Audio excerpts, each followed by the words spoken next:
ሰላም እንደምንቆይታችኋል የተከበራችሁ ተመልካቾቻችን ይህ የኢትዮጵያ ቴሌቪዥን ነው። የአጀንዳ ጉዳያችንን ጨምሮ የተለያዩ ዘገባዎች ላይ ቆይታ የሚያደርገው ዜና ኢትዮጵያ በሁለተኛው ምዕራፍ ተመልሷል። አብራችሁ ልትቆዩ በአክብሮት ነው የምንጋብዘው። ዜና ኢትዮጵያን እየመራን መሐሌት ታደለና አሸናፊ እንዳለ ከእናንተ ጋር ቆይታ እናደርጋለን። አርዕስተ ዜናዎቹን እናስቀድማለን።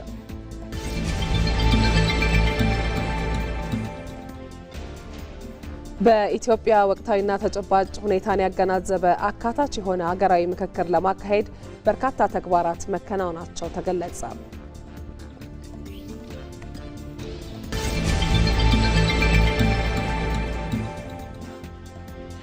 የአዲስ አበባ ከተማ ከንቲባ አዳነች አቤቤ በለሚ ኩራ ክፍለ ከተማ የተገነቡ የሕዝብ ሁለገብ አገልግሎት መሰረተ ልማቶችን መርቀው ከፈቱ።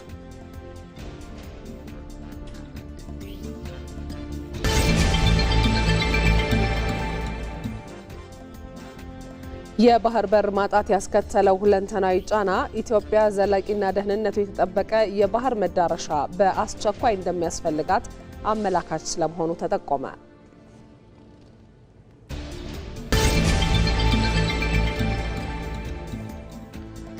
ከውጭ የእስራኤል ጠቅላይ ሚኒስትር ቤንያሚን ኔታንያሁና የአሜሪካው ፕሬዝዳንት ዶናልድ ትራምፕ ዛሬ ይመክራሉ።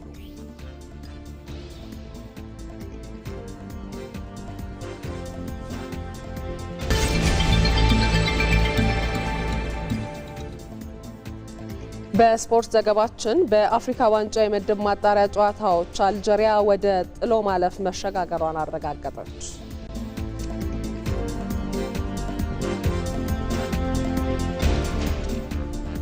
እስከ ዜናዎቻችን ፍጻሜ ድረስ ቆይታችሁን ከኛ ጋር እንድታደርጉ አሁንም በአክብሮት ነው የምንጋብዘው። ወደ ቀዳሚው ዜና እናልፋለን። የአዲስ አበባ ከተማ ከንቲባ አዳነች አቤቤ በለሚ ኩራ ክፍለ ከተማ የተገነቡ የሕዝብ ሁለገብ አገልግሎት መሰረተ ልማቶችን መርቀው ከፈቱ። ከህፃናት እስከ አዋቂ የተለያዩ የስፖርት ማዘውተሪያዎችን ጨምሮ ሌሎችም ፕሮጀክቶች አካተው የያዙ ናቸው። ይመራደም አዲስ አበባን ለነዋሪዎቿ የተመቸችና ዓለም አቀፍ ተወዳዳሪ ከተማ የማድረጉ ስራ ተጠናክሮ ቀጥሏል። መዲናዋ አሁን ላይ እየተገነባች ያለበት ዘዴም ከተሜነት በመኖሪያ ቤት ወይም በስራ ቦታ ላይ ብቻ ታጥሮ የሚኖርበት ሳይሆን ከፍተኛ የሆነ ማህበራዊ መስተጋብር የሚጠናከርበትን ታሳቢ ተደርጎም ነው። በዚሁ መንገድ ተግባራዊ ተደርጎ በከተማዋ ለሚ ኩራ ክፍለ ከተማ ለህዝብ ሁለገብ አገልግሎት የተገነቡ የመሰረተ ልማት ፕሮጀክቶችን ከንቲባ አዳነች አቤቤ በይፋ ከፍተዋል። ከህፃናት እስከ አዋቂ የስፖርት ማዘውተሪያዎችን ጨምሮ ሌሎች መሰረተ ልማቶችም የተካተቱባቸው ፕሮጀክቶቹ በማዕከል የተጀመረውን ከተማን የማስዋብ ክፍለ ከተሞችም በራሳቸው አጠናክረው ያስቀጠሉበት ነው ብለዋል ከንቲባ አዳነች አቤቤ። በኮሪደር ልማት ከተማችንን ጥሩ አድርገን አልምተናል፣ አሳምረናል።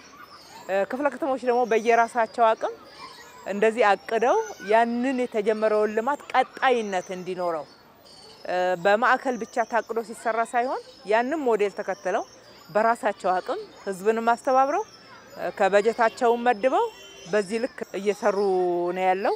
እጅግ በጣም ደስ የሚል ስራ ነው የተሰራው። በጣም ለትውልድ ትልቅ ትርጉም ያለው ትውልድን መገንባት እንዲሁ ዝም ብለን የምንናገረው ፕሮፓጋንዳ አይደለም። ተጨባጭ ስራዎች ያስፈልጋል። መልካም ዘር መዝራትን ይጠይቃል። ምቹ ሁኔታ መፍጠርን ይጠይቃል። መምራትን ይፈልጋል። ስለዚህ አሁን እዚህ ስፍራ ላይ እንደምናየው ለሴቶች፣ ለወጣት ወንድና ሴቶች፣ ለህፃናት፣ ለአዋቂዎች ለሁሉም የተመቸ ስፍራ ነው ሆኖ ያገኘ ነው። አዲስ አበባን በአፍሪካ ህፃናትን ለማሳደግ ምቹዋ ከተማ የማድረጉ የጥረት ውጤት በተግባር እየታየ ነው ያሉት ከንቲባ አዳነች በጤናማ የአኗኗር ዘይቤ ውስጥ ትውልድ ግንባታንም ማስቀጠል ጭምር እንደሆነ ተናግረዋል። ሰዎች ወክ ያደርጋሉ በማታ አዋቂዎች፣ አዛውንቶች፣ ቤተሰብ እጅ ለእጅ ተያይዞ ሲዞር እና ወክ ሲያደርግ እያየን ነው። እጅግ በጣም ደስ የሚያሰኘን ነው። ከዚህ በላይ ከተማን ለነዋሪዎች ምቹ ማድረግ የሚባል የለም። ከተማን ለነዋሪዎች ምቹ ማድረግ ቅድሚያ የምንሰጠው ጉዳይ ቢሆንም ደግሞ ተወዳዳሪ መሆን አለብን ከሌሎች ሀገራት ጋራ።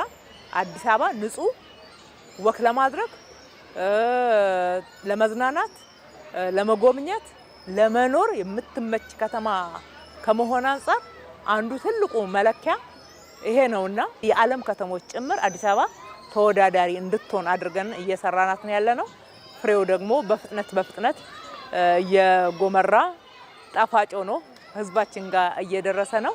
ይቀጥላል ማለት ነው። በዚህ መልኩ ለህዝብ ሁለገብ አገልግሎት የሚውሉ መሰረተ ልማቶች የተገነቡበት ሰፊ ስፍራም ከዚህ በፊት በህገወጥ ደላሎች የተያዘ እንደነበርም ከንቲባዋ ገልጸዋል። ይሄ ስፍራ 23 ካርታዎች ደላላዎች አውጥተውበት በህገወጥ ይዘውት የነበረ ያንን ህገወጥነት ስንዋጋ የአካባቢው ማህበረሰብ በጥቆማም አግዞናል።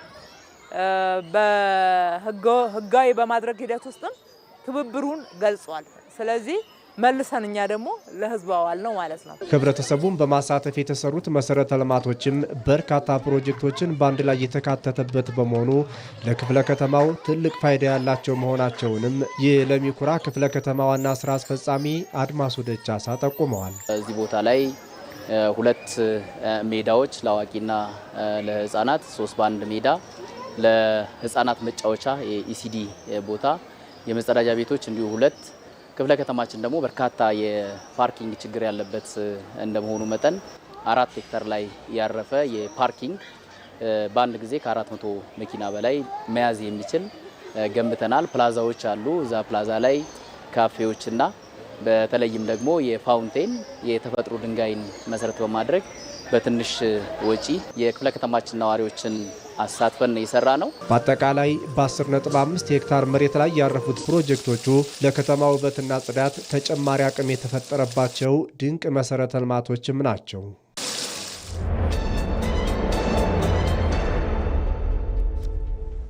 ዜና ኢትዮጵያ ላይ ናችሁ ተመልካቾቻችን። በአጀንዳነት ወደምንመለከተው ጉዳይ ነው የምናልፈው።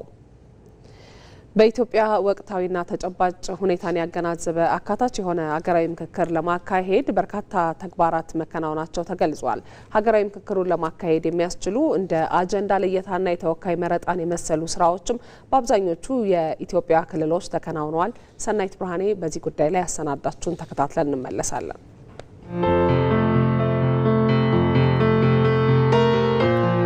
በዜጎች መካከል ያሉ መሰረታዊ ልዩነቶችን በሰለጠነ መንገድ በመፍታት ዘላቂ ሰላምና ብሔራዊ መግባባት የሰፈነበት ጠንካራ ሀገርን ለመገንባት ከሚያስችሉ ጉዳዮች አንዱ ሀገራዊ ምክክር ነው።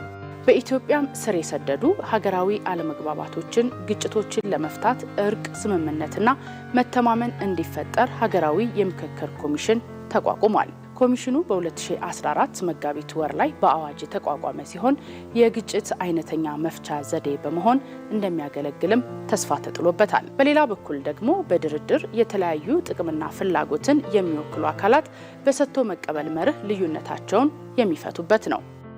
ሌላው እርቅ ሲሆን የደረሰ በደል ላይ ጥቅል ውይይት በማድረግና በመተማመን ይቅር በመባባል ስምምነት ማስፈኛ ዘዴም ነው ሀገራዊ ምክክር። ሀገራዊ ምክክር አካታች የሆኑ የኢትዮጵያን ወቅታዊና ተጨባጭ ሁኔታን ያገናዘበ ተመራጭ የሆነ የግጭት መፍቻ ዘዴ ነው። አሁን እነዚህን ስብራቶች በውይይት እንጠግን ስንል ምንድነው ምክክሩ የሚያስገኝልን ጠቀሜታ? ምክክር ለኢትዮጵያ ለምን ያስፈልጋታል? ከዚህ ቀደም ሲባል እንደነበረው ማን ከማን ተጣልቶ ነው ንግግር ውይይት የሚያስፈልገው የሚል ጥያቄ የሚያነሱ ሰዎች ካሉ የዚህ ምክክር ዋነኛ ዓላማ ከተቃርኖ ይልቅ ተዛምዶን ለማጠናከር ነው። በብሔሮች መካከል፣ በቋንቋዎች መካከል፣ በባህል መካከል፣ በሃይማኖት መካከል ካሉ ተቃርኖዎች በላይ ተዛምዶች ስለሚበዙ እነሱን አጉልተው ለማውጣት ነው። አንድ ወጥ ሐሳብና አንድ ወገን የሚመክርበት ብቻ ሳይሆን በየአጀንዳው የተለያዩ ሐሳቦች፣ ጥቅሞች፣ ፍላጎቶችና መብቶች የሚወከሉበት፣ ምክክር የሚደረግበት፣ የተለያዩ የህብረተሰብ ክፍሎች የሚሳተፉበት፣ ግጭትን ለማስወገድ የፖለቲካና ዲሞክራሲያዊ ሽግግርን ለማሳለጥም ሁነኛ መሳሪያ ነው። በዓለም አቀፍ ደረጃም በርካታ ሀገራት በተለያዩ ጊዜያትና መነሻነት ሀገራዊ ምክክሮችን አካሂደዋል። የተወሰኑት ሲሳካላቸው፣ የተወሰኑት ሀገራት ደግሞ ሳይሰምርላቸው ወይም ግቡን ሳያሳኩ ቀርተዋል። ሀገራዊ ምክክርን ተግባራዊ አድርገው ሀገራቸውን ከመበታተን ከታደጉ ሀገራት መካከል ደቡብ አፍሪካን ማንሳት እንችላለን። በደቡብ አፍሪካ ከቅኝ ግዛት በኋላ በጥቂት ነጮች ስር የዋሉት የመሪነት ሚና አብዛኞቹ ደቡብ አፍሪካዊ በፖለቲካ ተሳትፎ፣ በማህበራዊ መስተጋብር እንዲሁም በኢኮኖሚ ተጠቃሚነት ላይ ይገለሉ ነበር። በዚህ ሳቢያ መገዳደል፣ ህገወጥ እስር፣ ሽብርተኝነትና ሌሎች ድርጊቶች የሀገሪቷን ሉዓላዊነት አደጋ ላይ ጥሎት ነበር። በዚህ ወቅት ነው ደቡብ አፍሪካ መነጋገርን ከችግር መውጫ አድርጋ የተጠቀመችበት። በዚህም እንደ አውሮፓውያን አቆጣጠር ከ1991 እስከ 1992 ዲሞክራቲክ ደቡብ አፍሪካ ኮንቬንሽን የተካሄደው። ይህም ሀገሪቱን ከመበታተን ታድጎ የበቀል መንገድ እንዲዘጋ አስችሏል።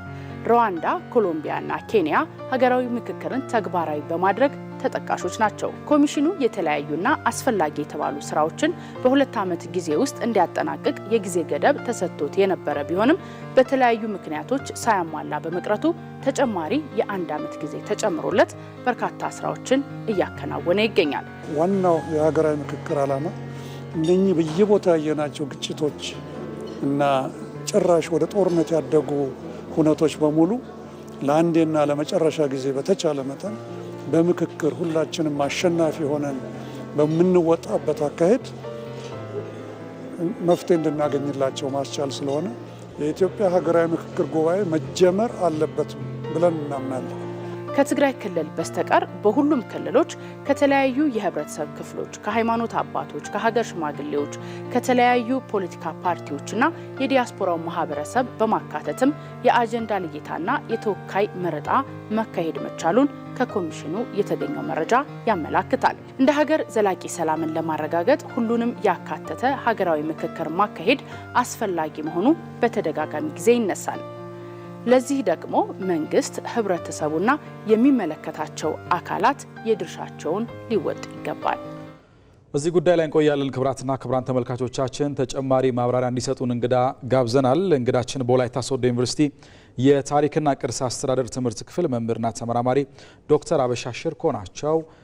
ዶክተር ለጊዜዎት ከልብ ነው የምናመሰግነው። ቀደም ሲል በዜናውም ላይ በጥቂቱ ለማንሳት ተሞክሮ ነበር። ኢትዮጵያ ሀገራዊ ምክክርን እውን ለማድረግ ወደ መጨረሻው ምዕራፍ ላይ መቃረቧ ይታወቃልና በተለይ ይህንን ለማድረግ ደግሞ ባለፉት 3 ዓመታት የተሻገርናቸው ሂደቶች ምን ያህል አስቻይ ናቸው ማለት ይቻላል የሚለውን ቀዳሚ ጥያቄ እናድርግ። እሺ፣ እጅግ አድርጌ አመሰግናለሁ ስለሰጣችሁኝ እድል። እንግዲህ አጠቃላይ ሀገራዊ ምክክር ሂደትን በሚናነሳበት ጊዜ ላለፉት 3 ዓመታትን በርካታ ልምዶችን፣ በርካታ ተሞክሮችን፣ በርካታ እውቀቶችን የቀሰምንበት አልፎ ተርፎ ደግሞ በተለይም ኢትዮጵያ እንደ ሀገር እንደዚህ አይነት ታሪካዊ ኩነትን ለማከናወን እቅድ አውጥታ ከራሷ ከተፈጠረችበት ጊዜ ጀምሮ ኤክስፒሪየንስ አልነበራትምና ላለፉት 3 ዓመታት በተለይም የኢትዮጵያ ሀገራዊ ምክክር በአዋጅ ከተቋቋመ ወዲህ በኢትዮጵያ ውስጥ ያሉ አለመግባባቶችን፣ ሀሳብ ልዩነቶችን፣ ብዝሃነትን በሚያስተናግድ መነሻ በተለይም እነኚህ በርካታ እኛን የሚያጨቃጭቁ ነገር ግን በጣም ጊዜ እየበሉ ያሉን ዋና በሆኑ ሀገራዊ ምሰሶች በሀገራዊ እድገት ላይ በሀገራዊ አውድ ላይ ለሀገረ መንግስት ግንባታና በተለይም ለሀገራችን ልማትና እድገት ቅድሚያ ሰጥተን እንዳንሰራ በጣም እኛን ዋጋ ያስከፍሉን በርካታ ተግባራት አሉ። እነኛን በርካታ ተግባራትን ለማድረግ በርካታ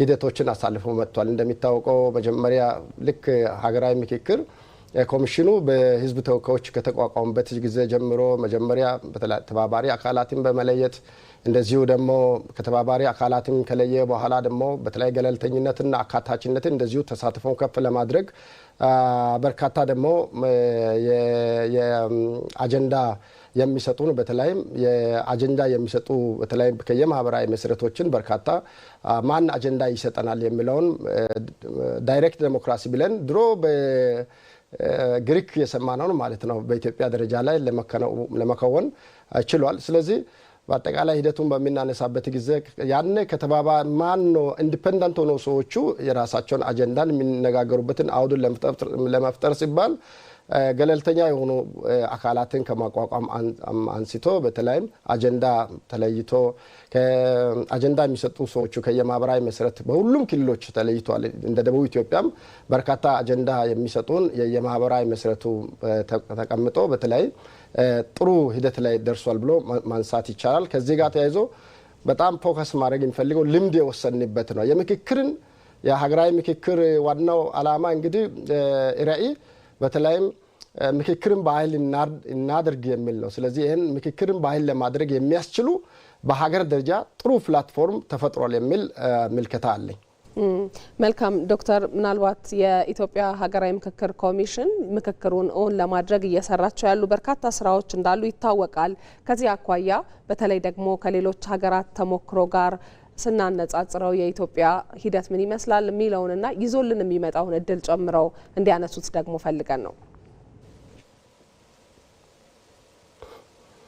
አዎ እንግዲህ ቀደም ብዬ ለማንሳት እንደሞከርኩት እኔ ቀድሞ ለ3 ዓመታትን ብዙ እኔ አይተን ማናቅበትን እኛ እንደ ሀገር ምክክር እንደ ኖር ቁጭ ብሎ ማውራትን እንደ ኖር ስንቆጥር የነበርን ነው።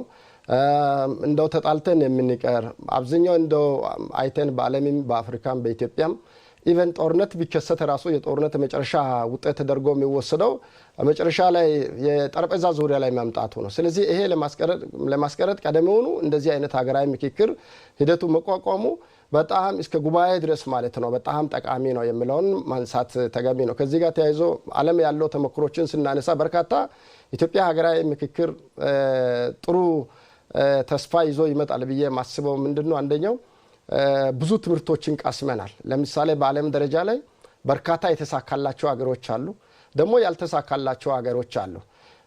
ኢትዮጵያ እንደ ሀገር ጥሩ ኢትዮጵያ ሀገራዊ ምክክር ኮሚሽን ጥሩ ነገር የያዘው ምንድነው የተሳካላቸው ሀገራት ለምሳሌ እንደነ ደቡብ አፍሪካ ብንወስድ እንደነ ኬንያ ብንወስድ ብዙም ሳንር እዚሁ እኛ ጋር አፍሪካ ላይ ማለት ነው እንደነ ሩዋንዳ ያን ያክል እልቅት በኋላ የመጣው በምን ሁኔታ ነው የሚለው በሚገባ ምክክር ኮሚሽኑ ፋይል አድርጎታል ወይም ዶኩመንት አድርጎታል። ከዛ በርካታ ልምዶችን ቀስሟል የሚል ምልከታ አለ። ከዚህ ጋር ተያይዞ ደግሞ ያልተሳካላቸው ሀገር በዚህ ቅርብ ያሉ በሚድል ኢስት አካባቢ ያሉ ሀገራትን በሚናነሳበት ከዚህም የወሰናቸው በርካታ ተሞክሮች አሉ።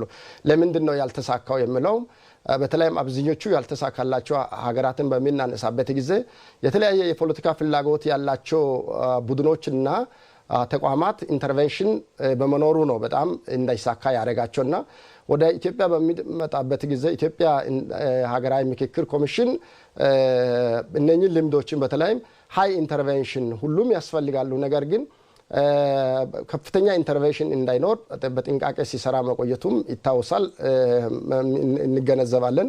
ሌላኛው ደግሞ ከዚህ ጋር ተያይዞ አካታችነትን ነው። ሌሎቹ ለምንድን ነው ያልተሳካላቸው የሚለውን በምናነሳ አካታች አልነበሩም፣ ወደ አንድ ሳይድ ያዳሉ ነበረ ወይ ወደ አንድ ተቋም ያዳሉ የነበረ በመሆኑ እንዳይሳካ ተደርጓል የሚል ትምህርትም ወስዶበታል። እኔው በአጠቃላይ እነኚህም በዓለም ደረጃ ያሉትን ባይዘወይ ለምሳሌ አንዱ ቢጠቅስ እንደ ኮሎምቢያ ለሃፍ ሴንቸሪ ነው የመጡበት። በ3 ዓመት በ2 ዓመት የሚያልቅ አይደለም ሀገራዊ ምክክር።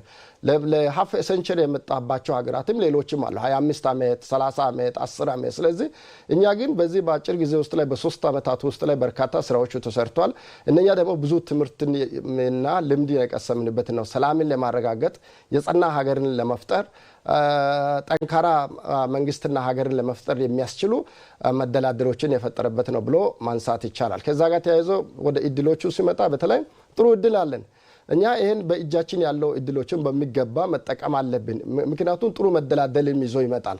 የተረጋጋ ሀገር፣ የተረጋጋ መንግስት፣ የተረጋጋ ህዝብ፣ የሰከነ የፖለቲካ ባህል የሚፈጠር ከሆነ ኢትዮጵያ ሀገራችን በርካታ ጸጋ የያዘች ሀገር ስለሆነች በርካታ የሪሶርሶቹ ሀብቶ በውስጧ ያላት ሀገር ስለሆነ ይህን በሚገባ እንድንጠቀምና የአፍሪካ የእድገት ማማ ለመድረስ የሚያስችሉ በርካታ እድሎች ስላሉን እነኛም በተረጋጋ መንገድና በሰከነ መንገድ የምንጠቀም ከሆነ ጥሩ እድልና ጥሩ መለወጥ ጥሩ ልማትን ይዞ ይመጣል የሚል ምልከታ አለኝ።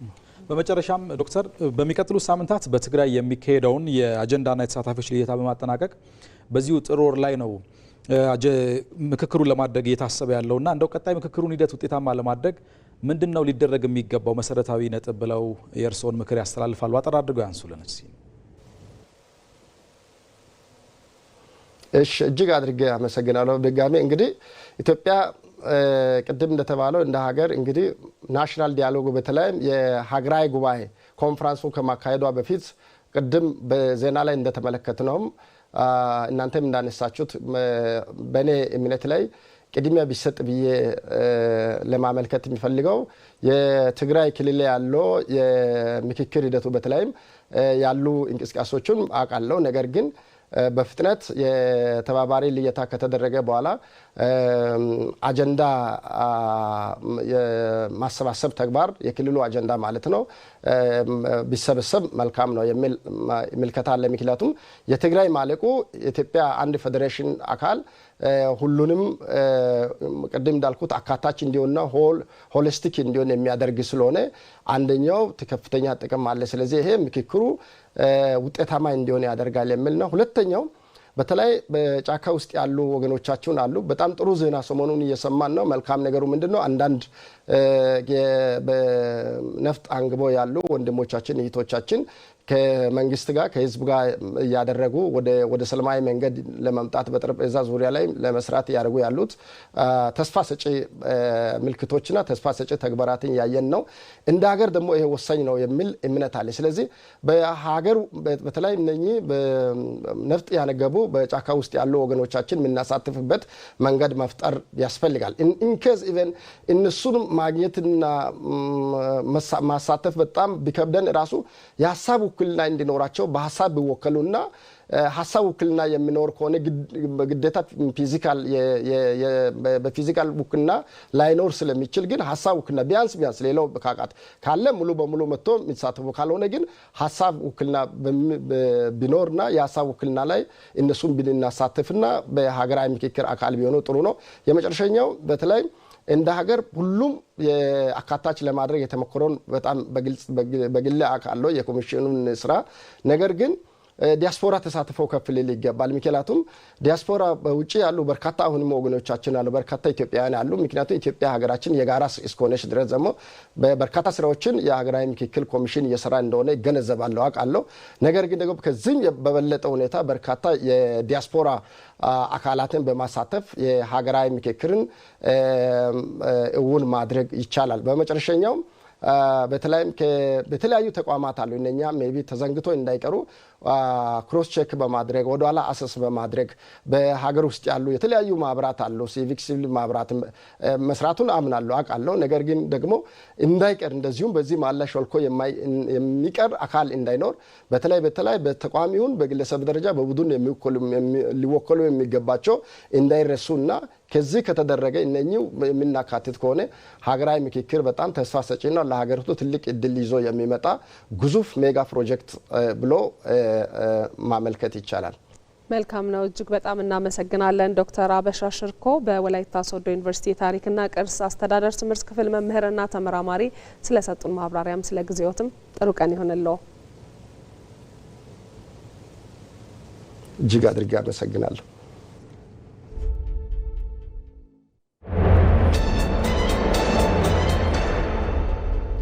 እየተከታተላችሁ የምትገኙት ከኢትዮጵያ ቴሌቪዥን በቀጥታ ስርጭት ወደ እናንተ እየደረሰ የሚገኘውን ዜና ኢትዮጵያ ነው። ዜናዎቻችን ቀጥለዋል። ኢትዮጵያ እስከ ቅርብ ጊዜ ድረስ የባህር በር ባለቤት እንደነበረች ይታወቃል። ይህንን በታሪክ አጋጣሚ ያጣችውን የባህር በር ባለቤትነት ለማስመለስና ሉዓላዊነቷን ለማስጠበቅ ምን ሊደረግ ይገባል? መቅደላዊት ደረጀ በዚህ ጉዳይ ላይ ያዘጋጀችው ዘገባ አለ። አዶሊስ ጥንታዊ የኢትዮጵያ ከተማ ስትሆን ታላቅ የንግድ ወደብ እንደነበረች ታሪክ ይነግረናል። ዲህል ደሴት የኢትዮጵያ ወሰን በነበረው ቀይ ባህር ላይ የምትገኝ ደሴትም ነበረች። የኢትዮጵያ ሀብቶች ከነበሩት ውስጥ አንዷ ሌላኛዋ የቀይ ባህር ፈርጥ የዙላ ወደብ ታሪክ የማይረሳት ሌላኛዋ የኢትዮጵያ ወደብም ነበረች። ዙላ በቀይ ባህር ዳርቻ የምትገኝ ሲሆን በኢትዮጵያ ምድር ለመጀመሪያ ጊዜ የባቡር ሀዲድ የተዘረጋው በዚህች ወደብ እንደነበረ ታሪክ መዝግቦት ይገኛል። ወደ ኋላ መለስ ብለን ታሪክን እንመልከት።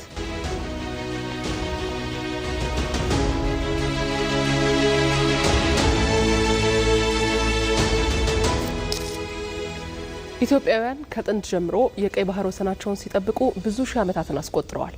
ኢትዮጵያ ስታስተዳድራቸው የነበሩ ወደቦች እንደነበሩ ታሪክ ቁልጭ አድርጎ ያስቀመጠ ጉዳይ ነው። መዛግብት እንደሚሉትም ኢትዮጵያ በአንድ ወቅት በቀይ ባህር 364 ደሴቶችን ታስተዳድር ነበር ቢባል ማን ያምናል? እነዚህም የዳህላክ ደሴቶች አስተዳደር ይባሉ ነበር። አዶሊስ ከአክሱማይት ስልጣኔ በፊት ጀምሮ የኢትዮጵያ ታላቅ የንግድ ወደብ ነበረች። የጥፍርና የከንፈር ቀለም ለአውሮፓ ይላክ የነበረው በዚህ ወደብ እንደነበረ አንጋፋው ጋዜጠኛና ደራሲ ጳውሎስ ኞኞ በ1976 ዓ.ም በቦታው በመገኘት በሰራው ዘጋቢ ፊልም ላይ ገልጾ እንደነበረ ከክምችት ክፍላችን መረጃውን አግኝተናል። ይሄ የአዶሊስ አካባቢ አዶሊስ ጥንታዊ የኢትዮጵያ ከተማ ነው።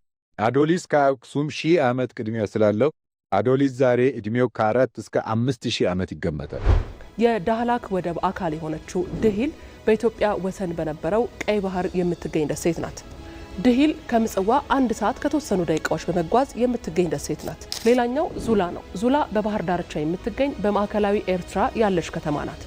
በኢትዮጵያ ምድር ለመጀመሪያ ጊዜ የባቡር ሀዲድ የተዘረጋው በዙላ እንደነበረ መረጃዎች ያሳያሉ። ዙላ ታላቅ የንግድ መተላለፊያም ነበረ። ሌላኛው የኢትዮጵያ አካል የነበረው የወደብ ከተማ ምጽዋ ነው። ምጽዋ ታሪካዊና ስትራቴጂያዊ ጠቀሜታ ያለው ወደብ ነው። የኢትዮጵያ የባህር ኃይል መቀመጫ በመሆንም አገልግሏል። ንጉሠ ነገሥት ቀዳማዊ አፄ ኃይለ ሥላሴ ህዳር 24 1954 ዓ.ም ከ100 ዓመት በላይ ለሚሆን ጊዜ የኢትዮጵያ ዋና የንግድ መተላለፊያ የነበረውን የአሰብ ወደብ ሲመርቁ ይህንን ተናግረው ነበረ። ዛሬ ጣሊያን ልትሰጥ ካሰበችው ጥቂት ሺህ ካሬ ሜትር ቦታ በእግዚአብሔር ቸርነት ኢትዮጵያ የግዛቷና የራሷ ወደቦች ባለቤት ሆናለች። ዛሬ እዚህ የቆምነው ታሪክ ራሱን ሊደግም ባለበት ወቅት ኢትዮጵያ እንደገና በዓለም አቀፍ ንግድ ውስጥ የራሷን የሆነ ተገቢ ሚና በሚኖራት ወቅት ነው። ለኢትዮጵያ የንግድ ልውውጥ ዋና በር የሆነው የአሰብ ወደብ ሲመረቅ በውቅያኖስ ላይ የተንጠለጠሉ የዓለም አቀፍ ንግድ ተሸካሚዎች እንደገና በኢትዮጵያ ውሃ ውስጥ መጠለያና አገልግሎት ይሰጣሉ። እኚህ ታሪካዊ የኢትዮጵያ ሀብቶች የበለጠ ታሪክን በማጣቀስና በማስተጋባት መሞገት የዲፕሎማሲ ስራውን ሊያግዙ የሚችሉ ታሪካዊ ማስረጃዎች ስለመሆናቸው የብዙዎች ምልከታ ነው። ለዲፕሎማሲው ማስከበሪያ አቅም ይፈጥራሉ እነዚህ ታሪካዊ እሴቶቻችን። ኢትዮጵያ ከዚህ ቀደም የነበራት ታሪካዊ አቅሞችና ኃይሎች ማለት ነው። ይሄ በአንድ በኩል አቅም ይፈጥራል፣ በአንድ በኩል ደግሞ ብሔራዊ መነሳሳትን ይፈጥራል። ብሔራዊ መነሳሳት የሚፈጥረው ግን ዜጎቻችን ሲያውቁት ነው። ኢትዮጵያ ምን አይነት ሀገር ነበረች? ይህንን ደጋግመን ማንሳት አለብን። ለአሁኑ ትውልድ ማስተማር አለብን። በተለይ እኛ ኢትዮጵያውያን በአክሱማዊት ጊዜ ከጥንት ጀምሮ በስልጣኔያችን በባህር ላይ ገናና የነበርን ሀገር ከዓለም ጋር ትስስር የፈጠርንና ከዓለም ማህበረሰብ ጋር ግንኙነት ስንፈጥር የነበርን ማህበረሰብ ህዝብ መሆናችንን ትውልዱ ካወቀ ግንዛቤው በጣም ከፍ ካለ አቅም ይፈጥራል ማለት ነው። እንደዛውም ግንዛቤ ከመፍጠር ባለፈ ደግሞ ለዲፕሎማሲያዊ ድርድራችን አቅም አጋዥ ይሆናል። የባህር በር ይገባናል ጥያቄ ላለፉት 3 አስርት ዓመታት ተረስቶ ጥያቄውም ተዳፍኖ እንዲቆይ ተደርጓል። 130 ሚሊዮን ህዝብ የያዘች ሀገር የባህር በር ስትራቴጂያዊ ደህንነት ማስጠበቂያዋም የህልውና መሳሪያዋም ነው። ያኔ ኢትዮጵያ ከሌሎች የዓለም ሀገራት ጋር በባህር ላይ የምትገናኝ የባህር ላይ ገናና ነበረች። በየዘመናቱ ለውጭ አልጋ ለቤት ቀጋ አይጠፋምና በአንድ ክፉ የታሪክ አጋጣሚ የህዝቧን ፍላጎት ባላከበረና የመልማት እቅድን ባላገናዘበ ውግንናም ሆነ ውክልና በሌላቸው አካላት ውሳኔ ሀብቷን እንድታጣ ሆናለች። ታዲያ ርስት በሺህ ዓመቱ ለባለቤቱ እንዲሉም ይህ የባህር በር ይገባናል ጥያቄ ከግብ ለማድረስ አስቀድሞ ማለቅ ያለባቸው ስራዎች እንዳሉም ይነገራል። ከመሀል ሀገሪቱ ከተማ ጀምሮ እስከ ወደብ መዳረሻዎች ያሉትን መንገዶች እስከ ወደብ መዳረሻ ያሉትን ማልማትና ማዘጋጀት ያስፈልጋል። ከዚህ ጋር በተያያዘ ደግሞ የሎጂስቲክስ አገልግሎት ተርሚናሎች ማዘጋጀት ያስፈልጋል። የብሔራዊ ደህንነት የባህር በርን ከማስጠበቅ አንጻር የሚሰሩ ስራዎች አሉ። በባህር ኃይል በኩል የተሰሩ የጀመሩ ስራዎች አሉ። ያንን አጠናክሮ መቀጠል ያስፈልጋል። ነገ ወደፊት ባህር በር ካገኘን በኋላ የንግድ መርከቦቻችንን ማን ነው የሚጠብቅልን? ያኔ ከእንደገና የሰው ኃይል ማሰልጠንና ሌሎች ዝግጅቶች ውስጥ ልንገባ ስለምንችል ካሁኑ ባህር በሩ መገኘቱ ስለማይቀር ኢትዮጵያ ያለባትን አሳይመንት ካሁኑ የቤት ስራዎቿን ያሉባትን የቤት ስራዎች ካሁኑ መስራት አለባት። ኢትዮጵያ እያነሳች ያለው ሉዓላዊ የባህር በር ይገባኛል ጥያቄ ዓለም አቀፍ የሕግ ማዕቀፎች የሚደግፉት በመሆኑ ሁሉም ኢትዮጵያዊ ሊያስተጋባው የሚገባም እውነት ነው። የባህር በር ተደራሽነት ለኢትዮጵያ የህልውና ጉዳይ ነው። ለዓመታት የባህር በር ማጣት ከኢኮኖሚ ባሻገር እንደ ሀገር ያስከፈለው ከፍተኛ ዋጋ በመሆኑ ኢትዮጵያ ዘላቂና ደህንነቱ የተጠበቀ የባህር መዳረሻ በአስቸኳይ እንደሚያስፈልጋትም እንዲሁ ግልጽ ነው። ፋሲካ እያሌው በዚህ ጉዳይ ላይ ያሰናዳችኋል። ኢትዮጵያ የራሷ የሆኑ ተፈጥሯዊና ታሪካዊ ሀብቶቿን ለበርካታ ዓመታት በሚገባው መንገድ ሳትጠቀምባቸው ቆይታለች። ለዚህ አንዱና ዋነኛ መገለጫ የሚሆነው ደግሞ ኢፍትሐዊ በሆነ መንገድ ያጣችው የባህር በር ነው። ይህ ታዲያ ኢኮኖሚያዊ ሸምቀቆ ሆኖባት ቆይቷል። በዛን ወቅት እንቅስቃሴው በጣም ደስ የሚል እንደው ወደቦች በሙሉ ሞልተው እንደገና ተጠባባቂዎች ባህር ላይ መልህቅ ጥለው የሚቆሙበት ለማውረድም ሆነ ለመጫን የተራዎች የሚበዙበት ሁል ጊዜ ቢዚ የሆነ ወደብ ነበር። ዴፊኒትሊ ኢትዮጵያ ከምንም በላይ ከፍተኛ እድገት የምታሳይ በምስራቅ አፍሪካ ላይ እንደው አለ የሚባል ጠንካራ ኢኮኖሚ የምትገነባ አገር እንደምትሆን ምንም ጥርጥር አልነበረውም። በዛን ወቅት ያ ቢቀጥል ኖሮ ማለት ነው። ሀብትና አቅም ሳያንሳት ለዘመናት ከዓለም ተራርቃ እንድትቆይ ያደረጋት የባህር በር ማጣት በሯ ተዘግቶባት እስከ መቼ ትኖራለች የሚለውን የቁጭትና የትውልድ ጥያቄ እንደ አዲስ ያነሳሳና አዲስ ምዕራፍ የከፈተም ሆኗል። የት እንደርስ ነበር የሚለው ቁጭትም ያሳጣንን እንድናስተውል አድርጓል። የሚገባንን መጠየቅ ነውር አድርጎ የሚያስብ የሚገባንን ማንሳት ትክክል አይደለም ብሎ የሚያስብ እሳቤ፣ ይሄ ደግሞ የትርክቱ ውጤት ነው። ሚሊዮን% እርግጠኛ ነኝ ኢትዮጵያ ተዘግታ አትኖርም። ማንም ፈለገም አልፈለገም 30 ዓመት ከዚያ በላይ የወሰደ ትግል ነበር። ታውቃላችሁ። ሌላ 30 ዓመት ያስፈልጋታል ብዬ ግን አላስብም። ባህር በር ማጣት የአየር ክልልም አልባ መሆን ነውና የባህር በር ባለቤትነትን ማረጋገጥ ካልተቻለ ከደህንነት አንጻርም የብሔራዊ ጥቅምና የሉዓላዊነት ስጋት መሆኑ አይቀርምና የባህር በር የማግኘት ጉዳይ አፋጣኝ መልስ የሚፈልግ ነው። የአየር ክልል የአንድ ሀገር ቢያንስ ከውሃ ዳር እስከ 12 ማይልስ ኖቲክ ማይልስ ይባላል። ያ ማለት እንግዲህ ወደ ኪሎ ሜትር ስንቀይረው እስከ 22.2 ኪሎ ሜትር አካባቢ ከውሃ ጫፍ የራሳቸው የዛ ሀገር ሶቨርኒቲ ነው። ከዚህ በኋላ ነው የሁሉም ሰው ወይ ደግሞ እነዚህ የዓለም አቀፍ የውሃ አካል የሚባሉት ሌሎች ሀገሮች የሚጠቀሙትን መድረስ የምንችለው ማለት ነው። ስለዚህ ወደ ውሃ አልደረስንም ማለት ወደ ውሃውም የለንም ባህር በር፣ ከዛም ደግሞ 22.2 ኪሎ ሜትር ድረስም አሁንም የዛ ሀገር የሚያዋስነው ሀገር ንብረት እስከሆነ ድረስ እዚህ ድረስ ትገደባለ ማለት ነው።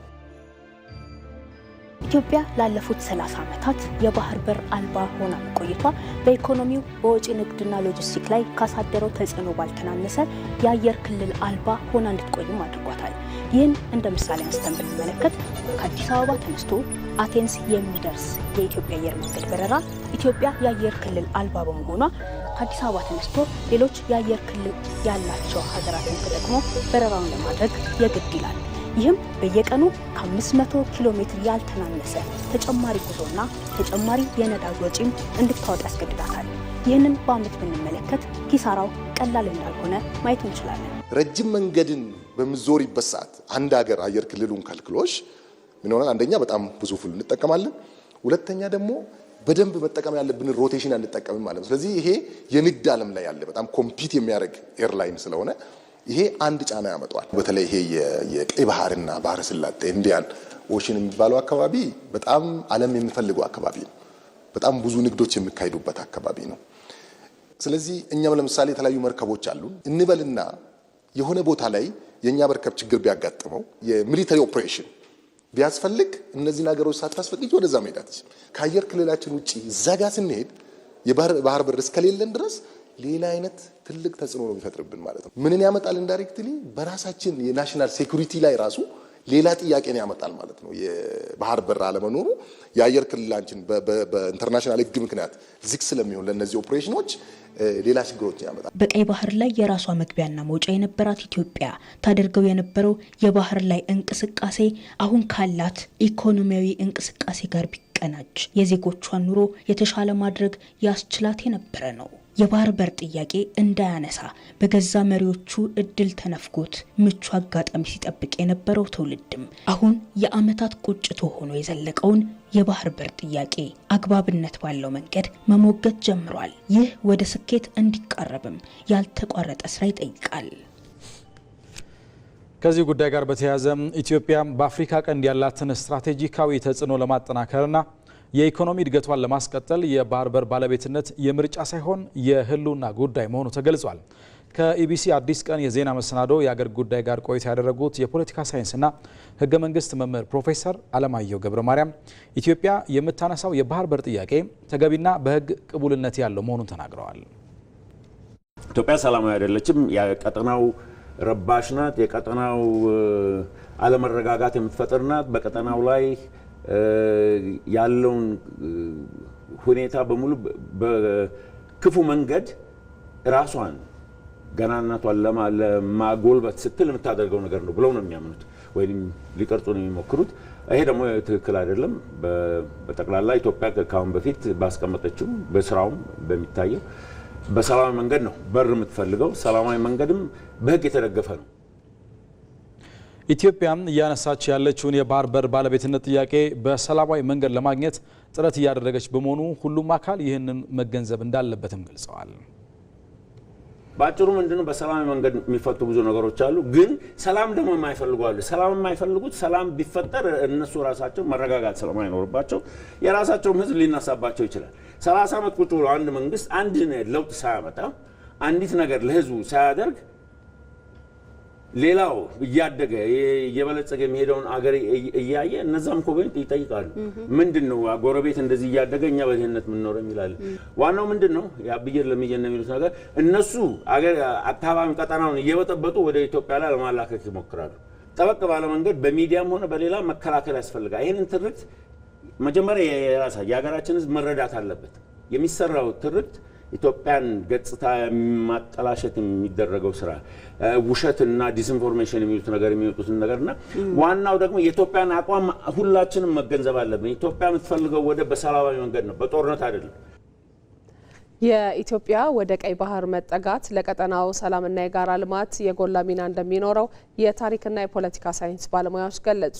የባህር በር የማግኘት ህጋዊ አማራጮችን በተደራጀ አግባብ ማስቀጠልና ሀገራት ከኢትዮጵያ ጎን እንዲቆሙ የተጀመሩ ጥረቶች ሊጠናከሩ እንደሚገባም አመልክተዋል። ሚካኤል ገዙ የኤርትራ ህዝብ ውሳኔን ተከትሎ ከ1980ዎቹ አጋማሽ ጀምሮ ከቀይ ባህር የራቀችው ኢትዮጵያ በቀጠናው ከሚደረጉ የንግድና የደህንነት እንቅስቃሴዎች ከተለየች ከ3 አስርት ዓመታት በላይ ተቆጥረዋል። ከኢትዮጵያ ቴሌቪዥን ጋር ቆይታ ያደረጉ የታሪክና የፖለቲካ ሳይንስ ባለሙያዎች የቀደምት ስልጣኔ ባለቤት የሆነችው ኢትዮጵያ ቀይ ባህር የስልጣኔዋ መሰረት ስለመሆኑ ያነሳሉ። ዓለም ላይ በጣም አሉ የሚባሉ ሀገሮች 4 ናቸው። ቻይና፣ ፐርሺያ፣ ሮማን ኤምፓየርና አክሱም ናቸው። ኢትዮጵያ ወይ ማለት ለዚህ ታላቅነቷ የቀይ ባህር በእርሷ ቁጥጥር ስር መዋል። ቀይ ባህር አለ። የህንድ ውቅያኖስም አብዛኛው ፓርት በእኛ ስር ነው። የኤደን ባህረ ሰላጤ በእኛ ስር ነው። በተለይ ንጉስ ኢዛና እነዚህን አካባቢዎች በደንብ አድርጎ አስከብሮልን ነበር እና እነዚህን ከእጃችን ቀስ እያሉ ማጣት በጣም ወደ ኋላ እንድንሄድ አድርጎናል። የነ ምጽዋ፣ የነ ዘይላ፣ የነ በርበራ ወደብን ስታስተዳድር የነበረች ቀይ ባህርም ስትመራ የነበረች ኢትዮጵያ ከኤርትራ መገንጠል በፊትም ቀይ ባህር የኢትዮጵያ ቁጥጥር ስር የነበረ መሆኑና ከዛም አልፋ የህንድና የአትላንቲክ ውቅያኖስን ጭምር ኢትዮጵያ ስትመራ የነበረች ግዙፍ ሀገር መሆኗን ካላት ታሪካዊ ባለቤትነት የህግ አግባብ እና በሰዓቱ የባህር በር አልባ ስትሆን የተወሰነው የተሳሳተ የፖለቲካ ውሳኔ እጅግ ችኩልነት የተሞላበት የፖለቲካ ውሳኔ ኢትዮጵያ የባህር በር አልባ ሆና ማየት በጣም የሚያስከፋ ነው። ኢትዮጵያ የራሷን ወደብ ታስተዳደር በነበረባቸው ጊዜያት የቀይ ባህር ደህንነትን በማስጠበቅ ረገድ በአካባቢው ከሚገኙ ሀገራት የተሻለ ሚና የነበራት ሀገር ነች። የኢትዮጵያ ወደ ቀይ ባህር መጠጋትም ለቀጠናው ሰላምና ዘላቂ ልማት የጎላ ሚና ይኖረዋል። በንግድ፣ በመሰረተ ልማት፣ በኃይል አቅርቦትና በሌሎችም ዘርፎች በሀገራቱ መካከል ውህደትን በማምጣት የጋራ እድገት እንዲረጋገጥ የሚያግዝ ይሆናል። ኢትዮጵያ ትልቅ የጦር ልምድ ያላት፣ በባህር ላይ ወንበዴዎችን የመቆጣጠር ትልቅ ልምድ ያላት፣ በተለይ አሸባሪ ተብለው የሚፈረጁትን እነሱን በመቅጣት ጸረ ሽብርተኝነት ላይ ትልቅ አቋም ያላት ሀገር ነች። ለቀጠናው ትልቅ ሰላም ነው የሚያመጣው። ባልተገባ መንገድ ወደ ተገፋችበት የባህር በር ለመመለስ ኢትዮጵያ የጀመረችው ዲፕሎማሲያዊ ጥረት አዎንታዊ መልክ እየያዘ መምጣቱንም ባለሙያዎቹ ተናግረዋል። አሁን የተጀመረው ሂደት በጣም ጥሩ ነው። እንደ ማንኛውም የኢትዮጵያ ዜጋ እንዳው ሌሎችም የኢትዮጵያን ዜጋ ያልሆኑ ኢትዮጵያን የሚወዱ ማንኛውም ግለሰብ ቢሰማ ደስ የሚያሰኝ ዜና ነው። ያጣችበት መንገድ ህገወጥ መሆኑ የምታነሳውን ጥያቄ ህጋዊ ያደርገዋል እና ይሄንን ቤዝ አድርጎ ይሄንን መሰረት አድርጎ ጥያቄውን በደንብ ከህግ ከፖለቲካ ከታሪክ አጣቅሶ ጥያቄውን ማቅረብ አስፈላጊ። ሁሉንም አይነት ህጋዊ አማራጮች በተደራጀ አግባብ ማስቀጠልና ሀገራት ከኢትዮጵያ ጎን እንዲቆሙ የተጀመሩ ጥረቶች በዜጎች ተሳትፎ ጭምር ሊጠናከር እንደሚገባም አመልክተዋል። ኢትዮጵያም በፍጥነት እያደገ ካለው ቴክኖሎጂ ጋር አብሮ ለመጓዝና የቴክኖሎጂና ፈጠራ ውጤቶችን ለማበረታታት የሳይንስ ሙዚየም አቋቁማለች። የሳይንስ ሙዚየሙ ለሳይንቲስቶች፣ ለተማሪዎችና ለዓለም አቀፉ የምርምር ማህበረሰብ ወሳኝ ስፍራ ሆኗል። ሄለን ተስፋዬ ተከታዩን አዘጋጅታለች።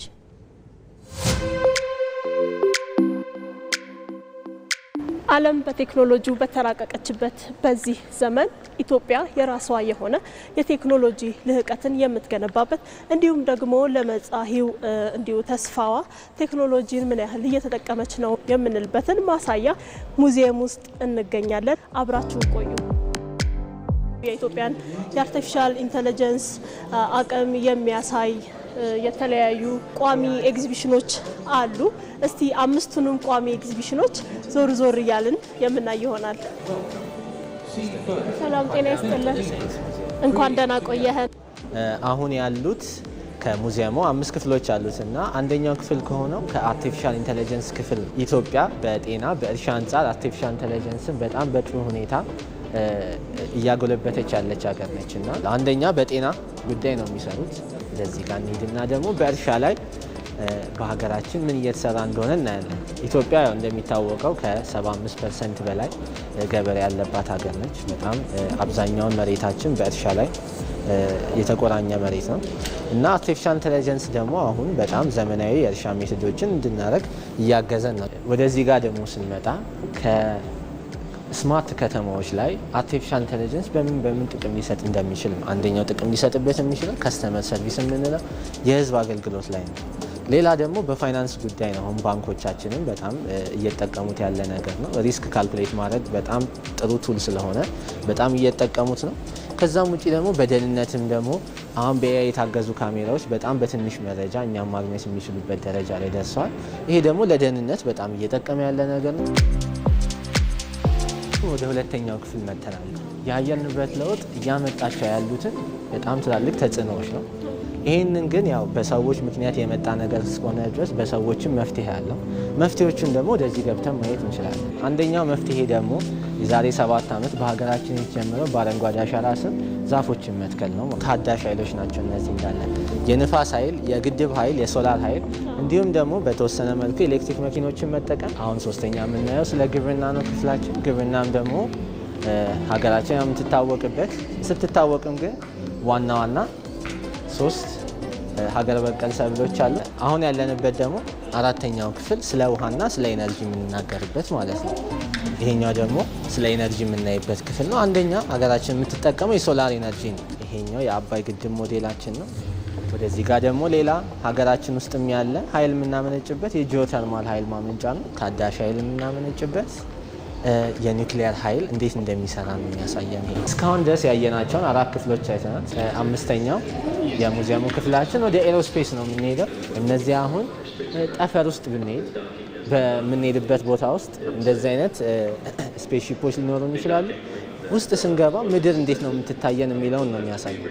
እዚህ ጋር ደግሞ ከአየር መንገድ ለጠቅላይ ሚኒስትር ዶክተር አብይ የተሰጠ ስጦታ አውሮፕላን አለ ቦይንግ 787 ይህን ይመስላል። ምን እንደሚመስል ለማሳየት ብቻ ሳይሆን ደግሞ እዚህ ጋር የዚህን ፕሌን እንዴት ውስጥ ገብተን ብናበር እንዴት እንደሆነ የሚያሳይበት ሲሙሌሽን አለ።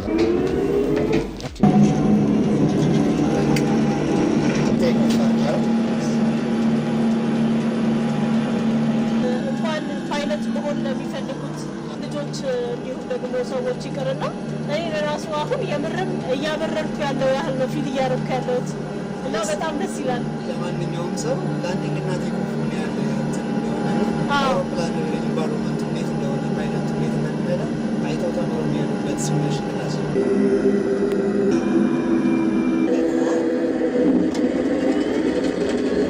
ኤክስፔሪንስ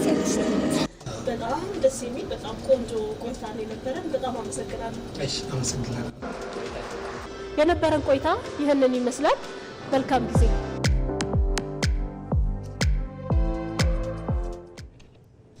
የአዲስ አበባ ከተማ ከንቲባ አዳነች አቤቤ የፖሊስ ተቋማት ፕሮጀክቶችን መርቀው ስራ አስጀመሩ። ከንቲባዋ በከተማዋ የተለያዩ ክፍለ ከተሞች የተገነቡ 32 ዘመናዊ የፖሊስና የእሳት አደጋ ስጋት መከላከል ተቋማትን ነው መርቀው ስራ ያስጀመሩት። ወቅቱ ለአዲስ አበባ ፖሊስ ስር ነቀል የተቋም ግንባታ የተበሰረበት መሆኑንም ከንቲባ አዳነች አቤቤ ተናግረዋል። ከለውጡ በፊት እንዲህ አይነት የፖሊስ መምሪያ የፖሊስ ካምፕና የፖሊስ ጣቢያ አልነበረም ያሉት ከንቲባዋ አሁን ላይ 7 ክፍለ ከተሞች ደረጃቸውን የጠበቁ የፖሊስ መምሪያዎች እንዲኖሯቸው ተደርጓል ብለዋል። ይህ ፖሊስን የማዘመን ጥረትም ይቀጥላል ብለዋል ከንቲባዋ። በዘመናዊ መልኩ የተደራጀ የፖሊስ ተቋም መፍጠር አዲስ አበባን ደረጃዋን በሚመጥን መልኩ ተቋማቷ ጠንካራ እንዲሆኑ ባለው ቁርጠኝነት መሰረት የተሰራ ነው ብለዋል። በአዲስ አበባ እየተሰራ ያለው ስራ ሁሉን አቀፍ በመሆኑ ኮሪደርና የወንዝ ዳርቻ ልማት ብቻ ሳይሆን ተቋማትን መገንባትና ማዘመን ጭምር እየተሰራ እንደሆነም እንዲሁ ከንቲባዋ ገልጸዋል። በርካታ ፕሮጀክቶችን ማጠናቀቅ እየተቻለ ያለውም ህብረተሰቡ የነቃ ተሳትፎ እያደረገ በመሆኑ ነው ብለዋል። ባለፉት ዓመታት የነበሩ የተቋም ስብራቶችን እየጠገንን በተለይ ፖሊስ ህዝባዊ አገልጋይነቱን ተላብሶ እንዲሰራ የማድረግ ጥረታችንም ተጠናክሮ ይቀጥላል ሲሉ አብራርተዋል። በአዲስ አበባ እድገቷን የሚመጥን ሪፎርም እየተደረገ በመሆኑ ትልቅ የፖሊስ ተቋም መገንባት መቻሉን ደግሞ የአዲስ አበባ ፖሊስ ጠቅላይ መምሪያ ዋና አዛዥ ጌቱ አርጋው ጠቁመዋል። የከተማዋን ሰላምና ደህንነት ለማስጠበቅ ፖሊስ ወቅቱን የጠበቀ አቋም እንዲኖረው ተደርጓል ሲሉም ተናግረዋል ሲል የዘገበው ሪፖርተራችን ይመር አደም ነው። ኢትዮጵያም በአባይና በቀይ ባህር ላይ ተጠቃሚ እንዳትሆን የተሸረበባት ሴራ ሀገሪቱ በተፈጥሮ ሀብቶቿ ተጠቃሚ እንዳትሆን አድርጓት መቆየቱን ባለሙያዎች ተናገሩ። የኢትዮጵያ ታሪካዊ ጠላቶች ከሀገር ውስጥ ባንዳዎች ጋር በማሴር ያሳደሩት ጫና ከባድ ጠባሳ ጥሎባት አልፏል። ተስፋዬ ጫኔ ተጨማሪ አዘጋጅቷል። ኢትዮጵያ ዛሬዋን ከትላንት በተሻለ መልኩ ለመገንባት በተንቀሳቀሰችባቸው የታሪክ አጋጣሚዎች ሁሉ ከፊት ለፊት ከተጋፈጧት ታሪካዊ ጠላቶቿ በተጨማሪ አያሌ አብራኳ ክፋይ የሆኑ ባንዳ ዜጎቿ ህልሟ ከሚያማቸው ታሪካዊ ጠላቶቿ ጎን ውጋት የሆኑባቸው አጋጣሚዎች ህልቆ መሳፍርት የላቸውም። ይህ ክስተት ኢትዮጵያ ብሔራዊ ጥቅሞቿ መሰረት በሆኑት በአድዋ ድል፣ የታላቁ ህዳሴ ግድብ ጅማሮና የቅርብ ጊዜ ክስተት በሆነው የባህር በር ጥያቄ ወቅትም በሚገባ ጎልቶ ታይቷል። ኢቲቪ ዳግ ወቅታዊ ዝግጅትም ጉዳዩን በሚመለከት ከተለያዩ ባለሙያዎች ጋር ቆይታ ያደረገ ሲሆን በተለይም ኢትዮጵያ ከአባይና ከቀይ ባህር ተገፍታ የቆየችበት ሂደት የተጠና የፖለቲካ ሴራ ውጤት ስለመሆኑም ተነስቷል። እንግዲህ ቀይ ባህር ዋናው የዓለም የንግድ እንቅስቃሴ ካሉበት ቀጠናዎች አንዱ ነው። ወደብ ያለው ሀገር ደግሞ ተጠቃሚ በበለጠ ተጠቃሚ የሚሆኑበት ከሌሉት ሀገሮች ደግሞ ማደግ በሚችልበት ደረጃ ሳይሆን ብዙ ተጨማሪ ችግሮች፣ ወጪዎች፣ ስጋቶች ይኖሩታልና ይህንን ኢትዮጵያን ቆልፈው እድገቷን ለማቀንጨር የሄዱበት ሁኔታ ነው። በአድዋ ጊዜ ጀምሮ እስከ ዛሬ የኢትዮጵያ ብሔራዊ ጥቅም የሚጎዱ ጉዳዮች ሲነሱ ብዙ ኢትዮጵያ ዜጋ ሆኖ ኢትዮጵያውያን ሆኖ ከተቃራኒ ጎን ቆሞ ጊዜያዊ ጥቅም ግለሰባዊ ፍላጎትን ለማሟላት ኢትዮጵያ ወቅቶታል። የኢትዮጵያን ብሔራዊ ጥቅም አሳልፎ ሰጥቶታል። ነገር ግን በዛ ልክ ኢትዮጵያ ተሸንፋ አልቀረችም። አድዋ ላይ አሸንፋለች። ከዛ በኋላ ማጮ ላይ የአርበኞች ትግል እስከ ዛሬ ይሄ ጉዳይ የቀጠለ ነው እና ለጊዜያዊ ጥቅም ሀገር ብሔራዊ ጥቅምን አሳልፎ መስጠት የትም እንደማያደርስ አንዱ ተምረናል። ሁለተኛ ደግሞ በሌላ መንገድ ደግሞ ኢትዮጵያ ብታሸንፍም ግን የምትፈልገው ቦታ እንዳትደርስ ደግሞ ማነቆ ሆኖ ቆይተዋል። በሌላ በኩል ደግሞ ኢትዮጵያ ወደ እነዚህ ቀጠናዊና ውስጣዊ ተፈጥሯዊ ሀብቶቿ እንዳትመለስ ባልተሳተፈችባቸው አግላይ የቅኝ ግዛት ዘመናት ስምምነቶች እንድትታሰር የተደረገበት ሂደትም ሌላው ፍርሃት የወለደው ኢትዮጵያን የማግለል አሰራር እንደነበርም ተገልጿል።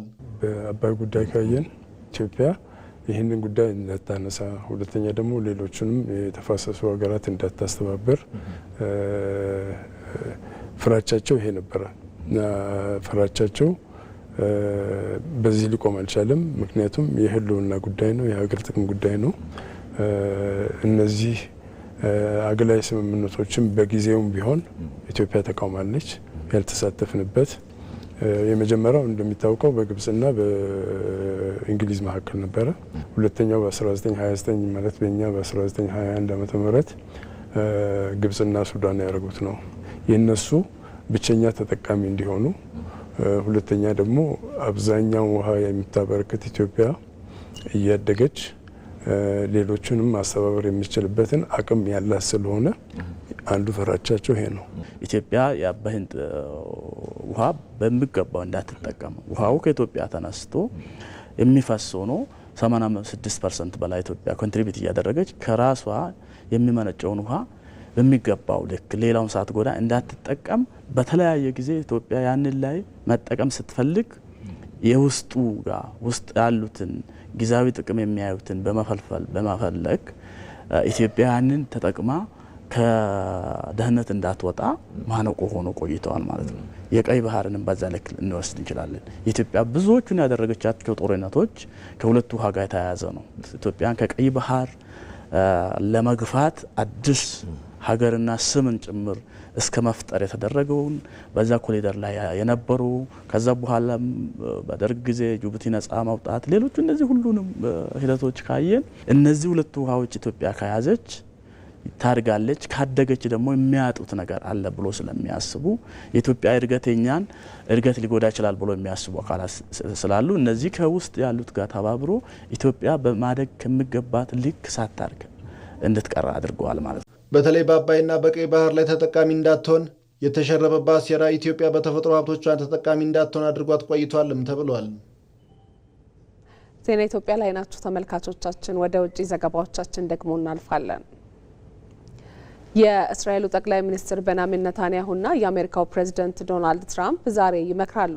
ጠቅላይ ሚኒስትር ቤንያሚን ኔታንያሁ በጋዛ ሁለተኛው ምዕራፍ የሰላም ስምምነት ዙሪያ ከአሜሪካው ፕሬዝዳንት ጋር ለመምከር ወደ ፍሎሪዳ አቅንተዋል። የሁለቱ ሀገራት መሪዎች በቀጠናው ሰላምና ሌሎች የሁለትዮሽ ጉዳዮች ላይ ለመምከር ዓመት ባልሞላ ጊዜ ውስጥ 6 ጊዜ መገናኘታቸውን መረጃዎች ያሳያሉ። ሁለተኛው ምዕራፍ የጋዛ የሰላም ድርድር እስካሁን የዘገየው ከመጀመሪያው ዙር ስምምነት የተወሰኑት በሁለቱም ወገኖች በመጣሳቸው መሆኑን ቲአርቲ ወርልድ ነው የዘገበው። ታይላንድና ካምቦዲያም የተኩስ አቁም ስምምነት አደረጉ። ሁለቱ ሀገራት በድንበር አካባቢ በተፈጠረ ግጭት ለሳምንታት ሲዋጉ ቆይተዋል። በቅርቡ ካምቦዲያ በቀጠናው የተስፋፋውን ሕገወጥ ስደት ለመከላከል በሚል ከታይላንድ ጋር የሚያዋስናትን ድንበር ዘግታ ነበር። የታይላንድ የውጭ ጉዳይ ሚኒስቴር በበኩሉ በካምቦዲያና ታይላንድ መካከል የተፈጠረውን ግጭት ለማስቆም ካምቦዲያ በቀጠናው ያሰማራችውን ታጣቂ ኃይል ማስወጣት እንዳለባት ሲገልጽ ቆይቷል። በጦርነቱ ከሁለቱም ወገን ከ100 በላይ ሰዎች ሲሞቱ ግማሽ ሚሊዮን ሰዎች ከመኖሪያቸው ተፈናቅለዋል። አሁን ታይላንድና ካምቦዲያ በደረሱት የሰላም ስምምነት መሰረት የሁለቱም ሀገራት መከላከያ ባለበት በመቆየት የተፈናቃዮችን ቁጥር ለመቀነስ ይሰራል ሲል የዘገበው አልጀዚራ ነው። በመጨረሻም የስፖርት ዜና። በአፍሪካ ዋንጫው የምድብ ማጣሪያ ጨዋታዎች አልጄሪያ ወደ ጥሎ ማለፍ መሸጋገሯን አረጋገጠች። ሱዳን በአፍሪካ ዋንጫ ተሳትፎ ታሪኳ ከ1970 በኋላ ሁለተኛ ድሏን አስመዝግባለች። የትናንት የምድብ 5ና 6 ጨዋታ ውጤቶችን እድሪስ አህመድ እንደሚከተለው ቃኝቷቸዋል። የአፍሪካ ዋንጫው ወደ ወሳኝ ምዕራፍ እየተሸጋገረ ነው። ትላንት የተካሄዱት ወደ ሶስተኛው የምድብ ጨዋታዎች የሚያሻግሩት መርሃ ግብሮች ይህንን ገላጭ ሆነዋል። የምድብ 6ቱ የአህጉሪቱን እግር ኳስ ኃያላን ያገናኘው ጨዋታ በብዙ የተጠበቀ ነበር። የማራካሹ መርሃ ግብር የ2017ቷን ሻምፒዮን ካሜሮን ከወቅቱ አሸናፊ ኮት ዲቯር ጋር አገናኝቷል። ማንቸስተራውያኑ ኮከቦች ሁለት ተቃራኒ መለያ ለብሰው ያደረጉት ጨዋታ በብዙ መመዘኛዎች ተመጣጣኝ ፉክክር የተስተዋለበት ነበር።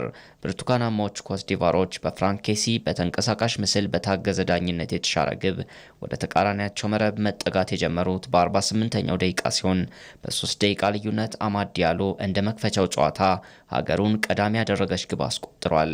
5 ደቂቃ ቆይቶ ጊስሌን ኮናን ለአማድ ዲያሎ ግብ የምትሆነን ኳስ አመቻችቶ ባቀበለ እግሩ የማይበገሩት አናብስት ነጥብ ተጋርተው እንዲወጡ ያስቻለች ግብ በራሱ መረብ ላይ አስቆጥሮ ጨዋታው አንድ አቻ በሆነ ውጤት ተጠናቋል። ለሁለቱ ሀገራት ውጤቱ በነጥብም በግብም እኩል እንደሆኑ ምድቡን መምራታቸውን እንዲቀጥሉ አስችሏቸዋል። ደቡብ ምዕራብ አፍሪካዊቷ ሀገር ሞዛምቢክ በአፍሪካ ዋንጫ ተሳትፎ ታሪኳ የመጀመሪያ ድሏን አስመዝግባ ወደ ጥሎ ማለፉ የመቀላቀል ተስፋን ሰንቃለች። ፋይሰል ባንጋል በጨዋታ እንዲሁም ጊኒ ካታሞ በፍጹም ቅጣት ምት ሞዛምቢክ ጋቦንን በገጠመችበት ጨዋታ መሪ አድርገዋታል። ፒየር ኤምሪክ ኦባሚያንግ አሁንም ለጋቦን አለሁሽ ብሎ የመጀመሪያው አጋማሽ ሊጠናቀቅ ሲል ባስቆጠራት ግብ ተስፋዋን አለምልሞ ነበር። ዲዬጎ ዶስ ሳንቶስ ለሞዛምቢክ ሶስተኛውን ግብ ሲያስቆጥር ሞኬቶ ሞሶንዳ ጋቦንን ከሽንፈት ያልታደገች ግብ ከመረብ አሳርፎ ጨዋታው 3-2 በሆነ ውጤት ተጠናቋል። በምድብ 5 የሁለት ጊዜ ሻምፒዮኑ አልጄሪያ ገና ሶስተኛው ጨዋታ ሳይካሄድ ወደ ጥሎ ማለፉ መሸጋገሯን ከወዲሁ አረጋግጣለች። በማንቸስተር ሲቲ ሪያን አትኖሪ ላይ በተሰራ ጥፋት አልጄሪያ ያገኘችውን የፍጹም ቅጣት ምት ሪያድ ማህሬዝ ወደ ግብነት ቀይሯት ጨዋታው 1-0 በሆነ ውጤት ተጠናቋል። በመጀመሪያው ጨዋታ 2 ግብ ማስቆጠሩን ተከትሎም በዚህ አፍሪካ ዋንጫ ከመረብ ያሳረፋቸው ግቦች 3 ደርሰዋል። ከአፍሪካ እግር ኳስ መስራቾች የሆነችው ሱዳን በመክፈቻው ጨዋታ የደረሰባትን ሽንፈት ቀልብሳለች። በሁለተኛው አጋማሽ የኢኳቶሪያል ጊኒው ሳውል ኮኮ በራሱ መረብ ላይ ያስቆጠራት ግብ ሱዳንን ሙሉ 3 ነጥብ አግኝታ ወደ ጥሎ ማለፉ የመቀላቀል ተስፋዋን እንድታለመልም አስችላለች። የ1970 የአፍሪካ ሻምፒዮን ሱዳን ከዛ በኋላ ለ6 ጊዜያት ያክል ወደ አፍሪካ ዋንጫው ተሳትፎ ብትመላለስም ያሸነፈችው አንድ ጨዋታ ብቻ ነበርና ይህ ሁለተኛ ድሏ 3 ነጥብ ከማግኘትም ሻገር ያለ ሆኖላታል። በሶስተኛዎቹ የምድብ ጨዋታዎች በሚመዘገቡ ውጤቶችም ጥሎ ማለፉን በመቀላቀል ሊመነዘር የሚችል ድል አስመዝግባለች። ከኢትዮጵያ ቴሌቪዥን በቀጥታ ስርጭት ከ6 ሰዓት አንስቶ ወደ እናንተ ሲደርስ የቆየው ዜና ኢትዮጵያ ከመላው ኢትዮጵያ በተከታተላችሁት መንገድ ተጠናቋል።